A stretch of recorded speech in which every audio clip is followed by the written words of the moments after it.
I went to Sri Lanka to try and de-coconut myself, right? And I was annoyed before I even left this country, right? And I'll tell you why. The airport did my head in, right? Because they were doing Ebola checks at the airport, and I'd been shitting myself about Ebola. It was pissing. Was anyone here worried about Ebola? No. And it's very easy to not worry about something that doesn't affect anyone who looks like you. I understand that, right? But I was nervous about it. Started watching the news, trying to stay on top of it. You know what pisses me off about the news? Right? They never recap what's been happening.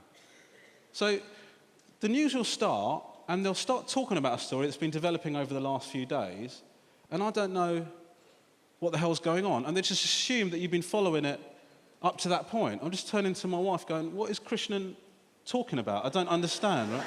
They don't recap the news. It's the most important show on TV, and they don't recap it. Yet every other moronic, thick as pig shit TV show is recapped within an inch of its life, right? Come dine with me. The whole show's a fucking recap, right? Nothing happens in that show. You watch it, goes, Derek's made a tiramisu. Join us after the break, you find out exactly what the guests thought about the tiramisu, right? Then you watch the break, then after the break, it goes, before the break, Derek made a tiramisu. His guests are eating it. I know, mate. I can literally see the guy eating the tiramisu. It's not the radio. I'm watching it, dude. Why are you telling me? Why don't they do that on the news? I know they don't want to make the news longer. Just put it on the red button, then. Put it on the red button. Today we're going to talk about Ebola in Africa. Red button, what's Africa? Do you know what I mean? Just...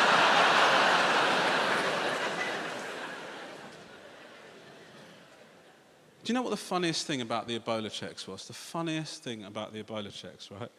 Voluntary. Voluntary. Voluntary checks at the airports in this country to find out if you've got Ebola. Who the shit is going to volunteer to spend more time at an airport to find out if they might have Ebola? Not me, mate. I've got a massive Toblerone to get stuck into. I haven't got time to find out if I've got a deadly virus. It's difficult enough to fly out this fucking country as it is. I'm brown with a beard, mate. I was wearing a camouflage jacket because I'm having a midlife crisis. I might as well have said, hello there, could I please have a rectal exam?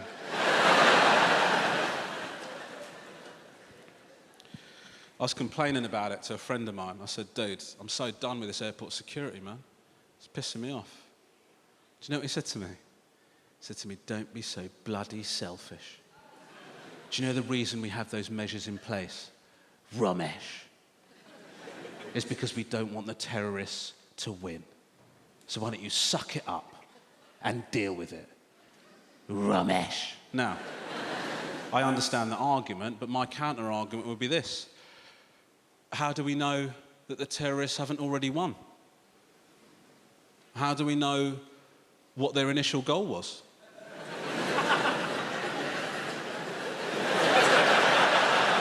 What if their initial goal was just to make air travel fucking annoying? Right?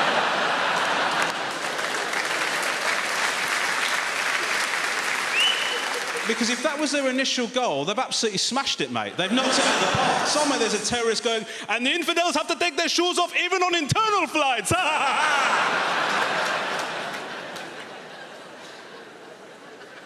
It's very difficult to do a generic, inoffensive terrorist accent. And that is why I went for the Count from Sesame Street. I don't know if you noticed that. Just because I thought it would be funny if he was a terrorist, do you know what I mean? How many seconds of detonation? 10, 9, It's hilarious. For 10 seconds, then you're dead, but it's hilarious. I do find myself disagreeing with ISIS. Not their ideologies. The ideologies I'm kind of on the fence about. It's their techniques. Their techniques is what I've got a problem with, right? They've got no idea how to bring down the West, these guys.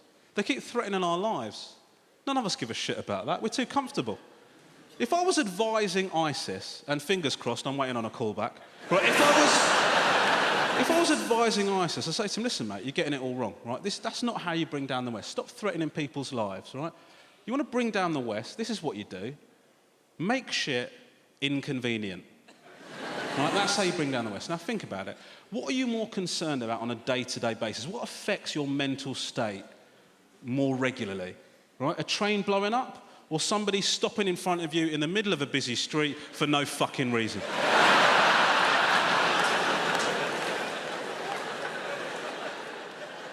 What affects you more, yeah? What bothers you on a day-to-day? What messes with your mind more? A plane potentially blowing up on takeoff, or going into Sainsbury's and finding they've moved the shit to different aisles yet again? Do you know what I've realised? I don't give a shit about losing my life. Do you know what I give a shit about? Losing Wi-Fi.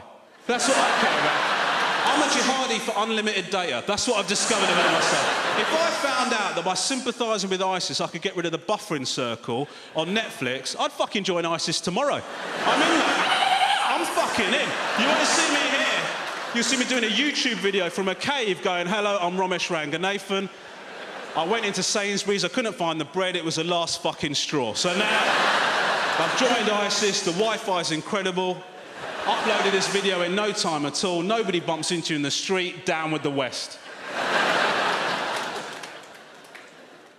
What I'm hoping is nobody just releases only that clip onto YouTube, because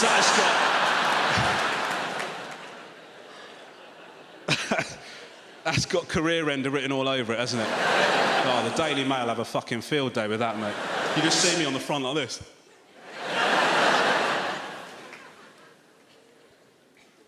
It's not big things that irritate us, is it? It's little things. Little things in the West piss us off. Little things annoy me. Little things frustrate me, niggle me. Iggy Azalea annoys me, right? Who doesn't know who Iggy Azalea is? Don't worry, I'm going to bring you right up to speed, all right? This is Iggy Azalea, one of the biggest selling rap stars in America right now. This is how she raps, all right? First things first, I'm the realest. I'm going to do it so you motherfuckers feel this, right? Now, for those of you that don't know her, I've absolutely smashed that. Right, I've nailed that. There are people walking past the Apollo going, I didn't know Iggy was on tonight. That's weird.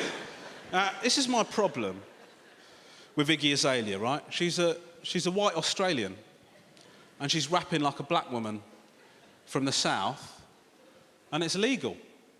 I don't understand how it's legal. She does an impression. This is how Iggy Azalea talks. Hello, mate, I'm Iggy.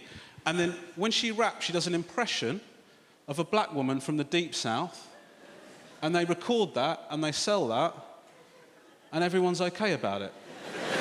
She does an impression. Do you understand what I'm saying to you? She does an impression of a black woman, and that is put out, and everyone's all right with that happening. Do you want to... Iggy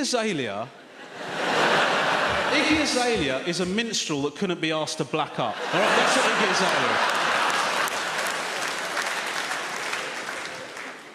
I was talking to a mate of mine, he said, Rom, you're overreacting. You're overreacting. She couldn't rap with an Australian accent. It wouldn't be authentic. It wouldn't be authentic. I don't buy that as an argument. You know, if you went to an Indian restaurant and the waiter was white and for a little bit of authenticity,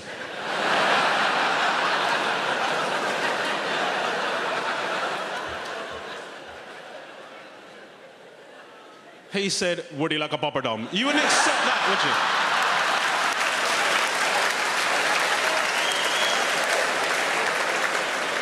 So why are we accepting it from Iggy Azalea, mate? She needs to be shut down. If you take two things from this show, it's ban Iggy Azalea, join ISIS. Those are the two messages I wanted to get. This is the problem I've got, okay? This is the problem I've got. I'm British and I'm proud of that, but I'm also proud of my Sri Lankan heritage, but I cannot connect with it. And the reason I cannot connect with it is because I do not speak the language, but I look like I should be able to speak the language, right? This is an incredible Sri Lankan disguise, right? If you're white and you go to Sri Lanka, you've got no problems because they just assume, obviously, you can't speak it. For me, it looks like I can speak it, and they're extremely friendly people. As soon as we landed, they're talking to me, like, so just like walking through the airport, bump into someone, and I have to say to them, I'm so sorry, mate.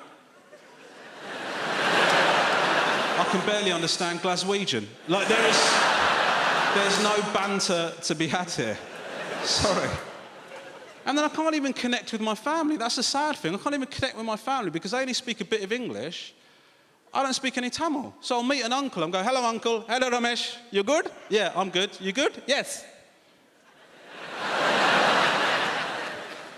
One of my uncles gave me an insight into Sri Lankan culture sort of accidentally, right? He introduced me to his wife, brought over this sort of portly Sri Lankan woman, and then he goes, Romesh, this is my wife. And I said, oh, lovely to meet you. And then he goes, fat, no? And then I looked at her and she's going, fat, fat, fat, fat, fat, fat, fat. And then I realised my mum's not the arsehole, they're all arseholes. This is how they talk to you. No British hang-ups. You're fat, you're ugly, who gives a shit? We can still be mates. Do you know what I mean? This is the weird situation in my life, is that my mum and dad worried about my brother and I not being Sri Lankan enough. Also, conversely, worried about us not being English enough, right? And this is... My mum was so worried about me growing up in this country, right? My mum and dad both so worried about me growing up in this country. They gave me a secret weapon, right?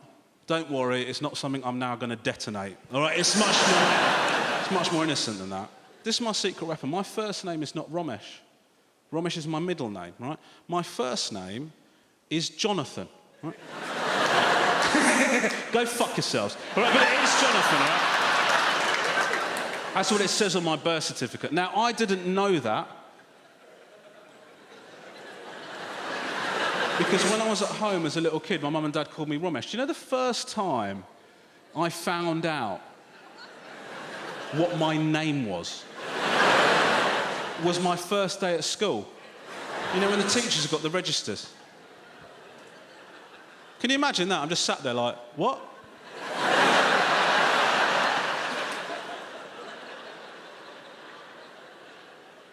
Your first day at school is difficult enough as it is, right? Without finding out you've got a secret identity. I came home, I said to him, I can't remember exactly what I said to my dad, something along the lines of, what is my name? And he said to me, well, we don't want to have to discuss this with you this early on, but I will explain it to you, Romesh. You know, in this country, there is discrimination, and sometimes you don't get opportunities that you deserve because of your ethnicity. So we thought you could use this name when you're applying for things.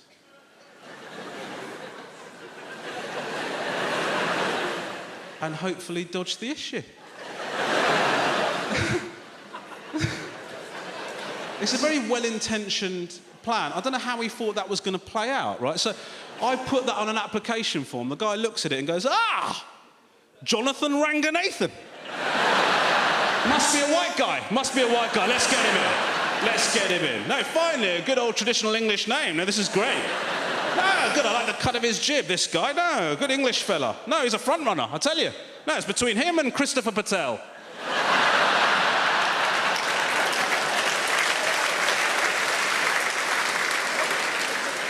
And then, what the shit happens at the interview?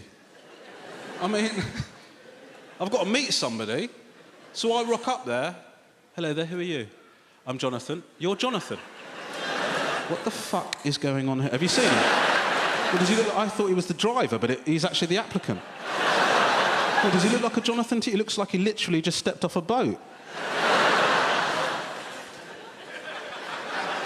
So it's actually you that's Jonathan, yeah?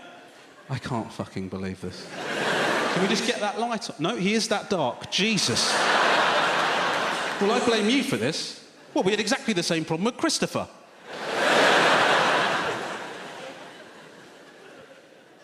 Anyway, I've digressed massively. I'm in Starbucks. You remember this? I'm in Starbucks. I'm drinking my coffee. I'm at my laptop. I'm having a wonderful time, right? I'm at a shared table. This woman walks in. She orders her coffee, right? She comes to sit down. She's got to sit near me because I'm at a shared table. As she goes to sit down, she knocks my coffee onto my laptop, breaking it instantly. Then she turns to me and she goes, oh my God, I'm so sorry. Can I get you another coffee?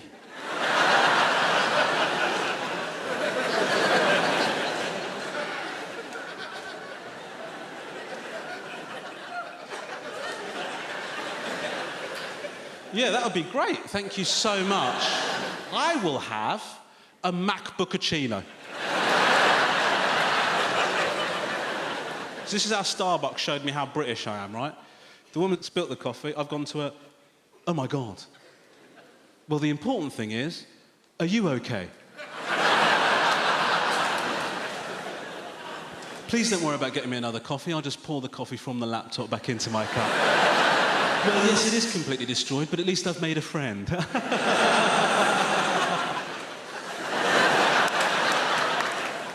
I phoned my wife to tell her about it, right? And I love my wife very much.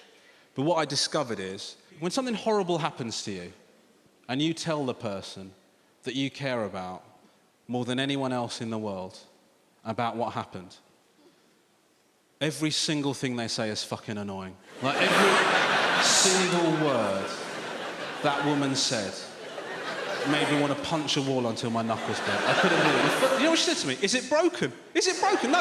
If anything, it's running faster. It's got a nice little coffee smell. Just thought I'd phone you up, let you know the good news. Yeah, everything's coming up, Romesh.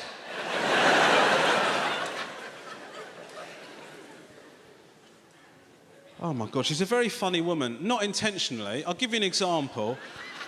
I was due to do a gig in Barton upon Humber last year. 2 weeks before I'm due to do the gig, I get a phone call from my agent. She said to me, Romesh, a little bit of an awkward situation. The venue have been contacted by the BNP, and they say that they're fundamentally opposed to you performing in Barton. And if you go ahead with the performance, they are going to stage a protest, the likes of which Barton has never seen. Now, I don't know what that means. Are we going to dress up? Is there going to be cake? You know, I've got no idea. My agent said to me, what do you want to do? I said, well, the tour's not been selling that well. This could be exactly the kind of PR that could give it a kick. Is there any way you could organise, sort of contact some other racist organisations, see if you can get them to unify and get this into the Nationals? Do you know what I mean? She said to me, no, that's not what I meant. What I meant was, do you want to pull the show? I said, no, absolutely not, because I thought this could be my big break. You know, if they do a big protest, suddenly I'm a race warrior. I'm a hero, I'm in all the papers. That's what I wanted, right? They had to put plainclothes police officers in the audience in case anything kicked off, right? So that's 5 tickets. I'm not going to give them freebies, it's not my fault you've got fucking BNP activity, mate. Control it. Anyway, we turn up there, pull into the car park, no protest. And in many ways, that is the ultimate protest, isn't it? We hate you so much that we cannot be asked to turn up and tell you how much we hate you.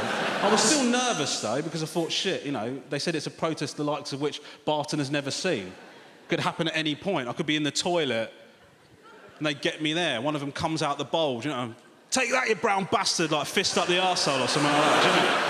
I don't know. Could be surprise attack, sneak attack, right? So I was still nervous. We get into the venue, the staff in the venue being very apologetic, sort of overcompensating, being very nice. Did me a curry, which I thought a bit of a piss take, but I had it. It had raisins in it. Anyway, it doesn't matter. So I do the show, nothing happens. I finish the show, I phone up my wife because she was worried. I said to her, nothing happened. She said to me, you know what, Rom? In many ways, you sort of got to hope that it was racism. And I said to her, what the fuck are you talking about? And she said to me, well, imagine if it wasn't. That would be much worse. Imagine if the BNP contacted the venue and said, hello, this is the BNP, we're fundamentally opposed to Romesh performing in Barton. And they said, well, we don't tolerate racism. And they said, no, it's not racism. We just think he's dog shit. Imagine, as an ethnic minority act, if your ethnicity wasn't what the BNP found most offensive about it. My excess weight and my lack of attractiveness is one of the main reasons I've never cheated on my wife.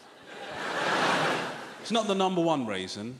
The number one reason is because I love her very much, but thank you. But a close second is lack of opportunity. There is no point denying that. It's easy to be faithful when you're repulsive, isn't it? I mean, I can't even fantasise about another woman because that fantasy is ruined by the fact that in that fantasy I would have to be there. Do you know what I mean? It's a massive turn-off. It doesn't matter how hot the woman is, eventually my gelatinous bulk has to rock up. So When are you going to start having sex then? If I want to fantasise about a woman, I've first got to fantasise about 6 months of intensive cardio. Do you know what I mean? Like, fuck that. This is what I find helpful about Facebook, right? What I find useful about it is it enables you to identify which of your friends are twats, basically. Because what happens is when your friends speak to you, they just tell you what they think you want to hear, or they sort of like keep their real opinions to themselves. But on Facebook, they post up what they really think. And then you think, oh, right, yeah, no, you are a bellend. Like, I didn't know, I suspected, but now I know. It's when you find out which of your friends are racist, homophobic, sexist, misogynistic, Islamophobic. My wife gets really offended. She's like, oh, God, I hate it. I love it. I gravitate towards it. I start asking them more questions. I want to know exactly how idiotic these morons are, right? One of my wife's friends, she put up a Britain First picture, right? Ban the burqa, right? Had a picture of a woman in a burqa. It said, this is disgusting. If you want this to stop, click like. Because that is how this woman thinks that legislation works, right? The basically, Theresa May will look at that and go, shit, we're going to have to ban the burqa. Well, it's got 700 likes, and they've just put it on Lad Bible. Anyway, straight away, right, my wife defriended her. She said it's racist. Now, I don't know if she really thought that, or she was doing it out of solidarity with me. Do you know what I mean? I'm not Muslim, but I think she's just trying to show that she's down with the Browns. You know?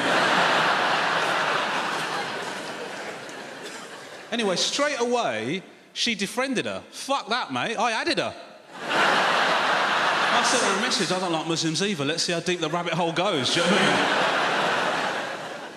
But it does make me nervous. It makes me nervous because I think, shit, you know, what does this mean for my family? I'm married to a white woman. Do you know what I mean? I'm telling you that because it's important for the next bit. I'm not showing off. All right? But I'm not one of these ethnic minorities that remain within their own communities. I'll move to your neighbourhood, I'll take one of your jobs, I'll shag one of your women.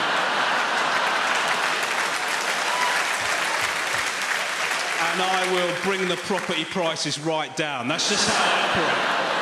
Sometimes I think I'm having more children just to piss off the neighbours, do you know what I mean? Just, another brown one, mate!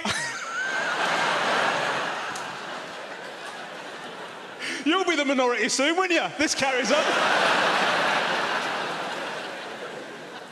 I can't remember the last time I saw a condom, to be honest with you. Don't worry about it. If I can't afford it, I'll just claim. But it does make me nervous, because I think I'm in a multicultural family. What the hell's going on? I mean, UKIP got 1 million votes in the last election. I was thinking, Jesus, what does that mean for my family? And then I was realising I'm misjudging UKIP. I don't know anything about them. I'm banding them in with the EDL and Britain First. I thought, I don't know anything about them. I need to educate myself. I need to find out about them. So I did. I went to the UKIP website, checked them out. Do you know what? Very nice website. Nice colour scheme, easy to navigate menus. They've got some values. Started looking at the policies. I'm thinking, there's not a lot of shit here I disagree with. You know, they want to take tax off the minimum wage. I'm in complete agreement with that. I'll get to the end of it. I read all the policies. I thought, fuck. I think I'm UKIP. I phoned up my mum and said to Mum, honestly, what have you really contributed?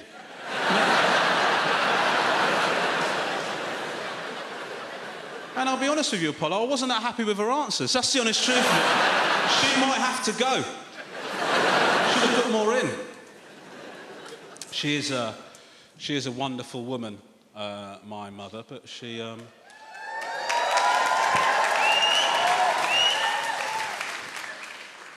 Okay. She doesn't actually consider me to be a proper Asian. This is the sad state of affairs in my life. My mum calls me a coconut. I don't know if you've heard this term. Don't applaud it. Brown on the outside, white on the inside. So my mum calls me, you're coconut. And the reason my mum calls me a coconut is because originally Sri Lankan, my mother tongue is Tamil, and I cannot speak it. And the reason I cannot speak it is because my mum and dad never spoke it to me when I was growing up, and now my mum blames me for not being able to speak it. So she'd come up to me, she'd go, "Ba-da-da-da-da," and I say, I don't know what you're on about. Right? And then she'd go, why don't you know? Right? Because there's no Rosetta Stone Tamil. That's what I don't know, man. And then we'll go out and my mum will slag me off to her friends in front of me like I don't know what's going on, right? So I'll be stood there, she'll be at a party, she'll be going, coconut butter. Like, I know what you're saying, mum. I got the gist of what you said there. Then she'd try and code it up like some sort of special agent, right? Bounty butter. Like, I know what a bounty is.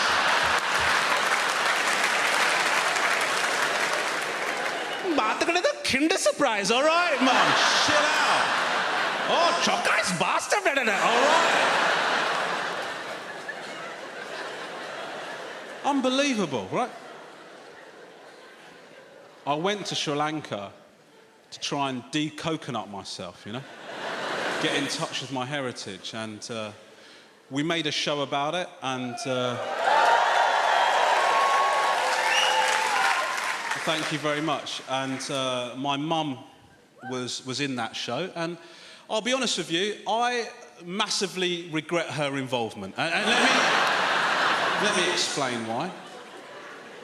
To get to a point where you get a TV show, it's incredibly difficult, right? You start off as a stand-up, you're not doing rooms like this, you're doing a pub with 8 people, they're facing the other way, right? Then you keep working at it, and eventually you get to a point where you're doing it for a career, and then eventually after that you get to a point where you get some TV. Now, it's difficult to get TV. The reason I got TV is very much thanks to diversity quotas, right? You get 2 for 1 with me. I'm brown and I've got a lazy eye, right? So basically, you get ethnicity and disability, right? If they ever do a Bollywood last leg, right, you're looking at the fucking host.